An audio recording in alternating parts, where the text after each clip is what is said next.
To begin, we will go over what resilience is, when the notion evolved, why it's such a big deal, who qualifies for it, how to foster resilient attributes in children.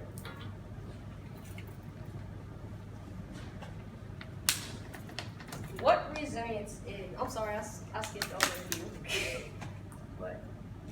So, what resilience is?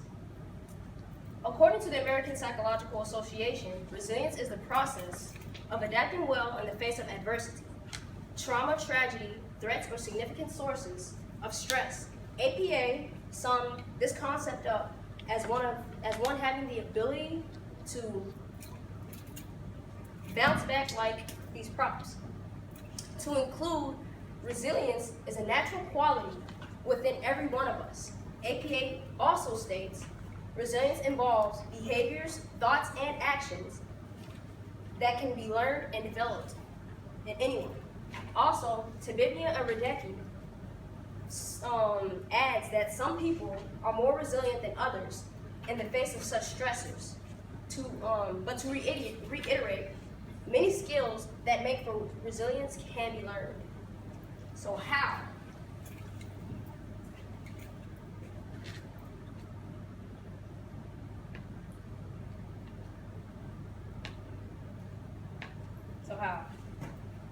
How has this notion of resilience evolved?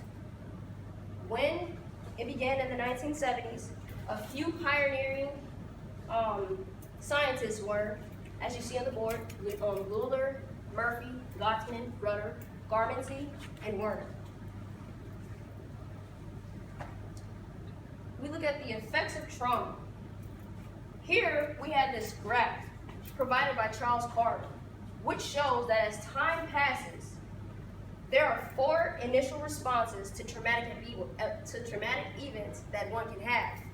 Those responses being succumbing to trauma, one surviving but is mentally damaged, recovery and regression, whereas one returns to their original level of functioning. Then we have thriving, one surpassing their original level of functioning. Yes, these are initial responses, but as time progresses, any one person can work their way to thrive. And then we'll play another song for you guys.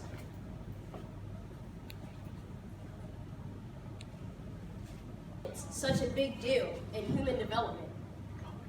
The National Survey of Children's Health reports almost half of the nation's children have experienced at least one or more types of serious childhood trauma. We understand that trauma is common.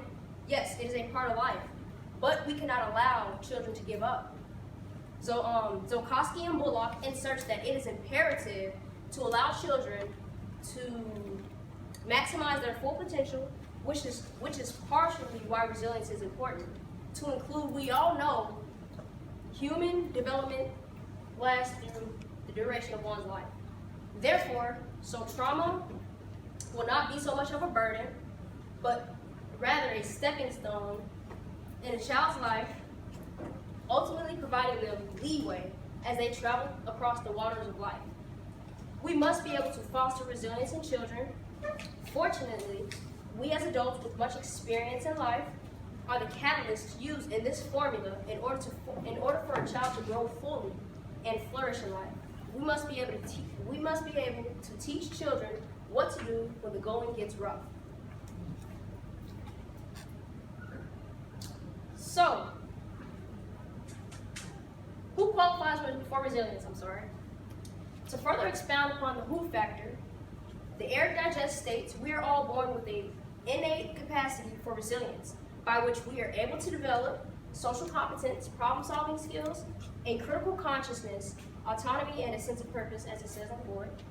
Each of these categories entail social competence being a response, whether it be to ourselves or to others. It is our way of communicating to the world. Secondly, problem-solving skills, which is the ability to think critically, creatively, and reflectively. Thirdly, we have critical consciousness, remains as one gains awareness of societal problems. Therefore, they creatively find ways to make the world a better place. Fourthly, autonomy, which is a knowing of who one is, thus allowing one to act independently. Lastly, there's the sense of purpose, which is defined as having a belief that drives one to desire more than what they are presently presented with. Hope. So, to recall, remember the class article we had about low birth weight babies. They naturally acquired resilience, yes, all at different rates and levels, but they were still born with a hint of resilience. They came into the world facing one adversity only to overcome that specific prematurity struggle in addition to adapting to their own environments. We all have resilience. What can happen without resilience? A child can undergo a form of deterioration. This declination is labeled kindling. One fails to thrive. There's a concept of kindling that occurs which causes one to become further desensitized and more vulnerable to following distress. Kramer includes this process has been likened to the use of kindling to start a fire, which then becomes more and more intense.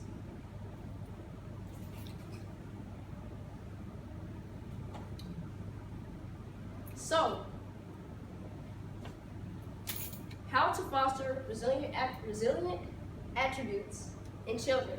And as I speak proactively, I include Dr. Edith Grotberg provides a definition which places resilience as a universal capacity which allows a person, group, or community to prevent, minimize, or overcome the damaging effects of adversity. Dr. Grotberg, as one who has studied international variances of resilience, she provides concepts in support of parents being able to build a foundation of resilience within their own children. A few of these concepts are derived from the International Resilience Project, findings which include allowing a child to verbally separate who and what they have, their support group, as in friendships, role models, family love, who they are, their identity, a positive person, a loving and caring individual, and lastly, what the child can do, their potential, learning in terms of gaining control of their emotions, and learning to communicate. Secondly, NCBI sheds light upon how conduct disorders are built. In children, NCBI expounds upon how an adult can prevent bad conduct in children through keeping an open mind in their treatment and punishment towards their children. I'm sorry, guys. Children learn behaviors and do what they see. Only an adult has the opportunity to alleviate hostility within their home. Adults must remain aware of their emotional well-being because the emotional welfare of the child's parents takes a toll on the child. If you think about it, how a parent copes is usually how a child will cope as well. Thirdly, as a child matures, a child's support system can, one, create an environment for the child to receive love, thus allowing them to be verbally open. 2, enforce rules without abuse. 3, be a model for your child rather than telling your child to do one thing while you do the complete opposite. That's crazy making. 4, encourage your child to become involved in their community, which not only helps the child, but simultaneously helps the parent. 5, please prepare your children for adverse situations. This is not a happy-go-lucky world. They must know how to persevere. Lastly, remember in our text, children of authoritative parents tend to show self-reliance and independence, high self-esteem, high levels of activity and exploratory behavior, and social competence. They are highly motivated to achieve and do well in school. Rathus's text defines authoritative as high restrictive and makes strong demands for maturity. However, they also reason with their children and show strong support and feelings of love. These concepts allow a child to gain a sense of pride and internal strength. because as we know, resilience is exemplified when one is present.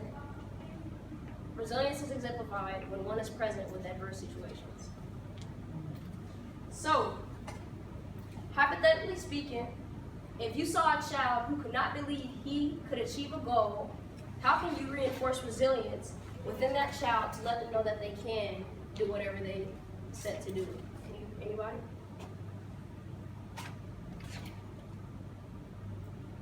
You can call a name. Ms. O?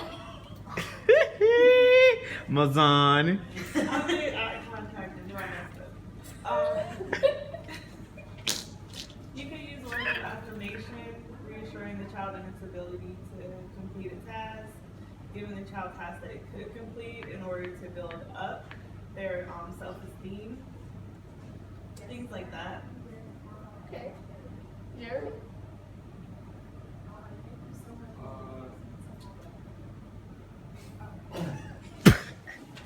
You can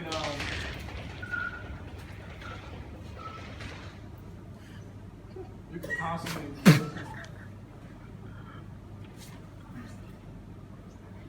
I think constant positive reinforcement for me, like that was a good thing that Zion said, giving the child things that they can do that that they'll be able to succeed at. And put them in an environment where they can't see like the biggest thing. I really like that idea. I never thought about it that way. In terms of building resilience. So I think that was a good idea. Anybody else? Just to reiterate what they already said, like you said, to try to get them to the place where they know they can do it, as opposed to when they believe they can't do it. Reinforcement is always a key because it increases a desired behavior. So either adding on with positive and taking away with negative reinforcement. Something like as in giving them praises, adding on praises, adding on going on trips or adding things like that. Like, hey, you can do this. So we're gonna take you on a trip to expand your mind a little more, to let you know that these people have done it. Through these trips that we have taken you on, or showing them clips and stuff like that.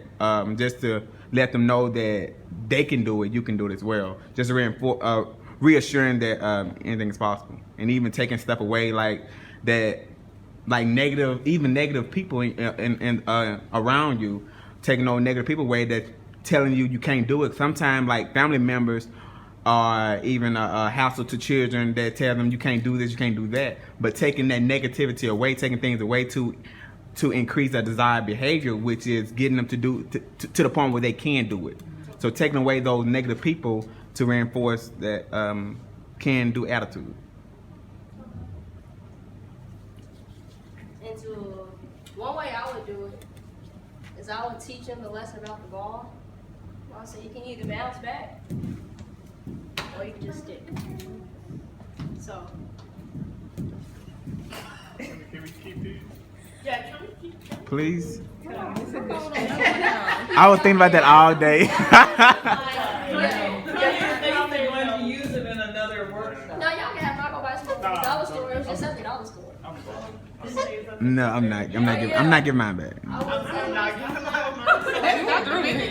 So to conclude, I know, but then you can like do that. So to conclude, information was provided about what resilience was, how the notion. Get our attention before you proceed. Sorry, guys.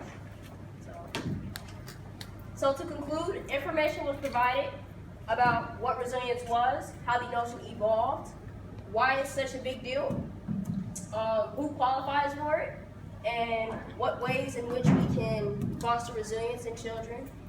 And just please remember the bouncy balls. Thank you for your time.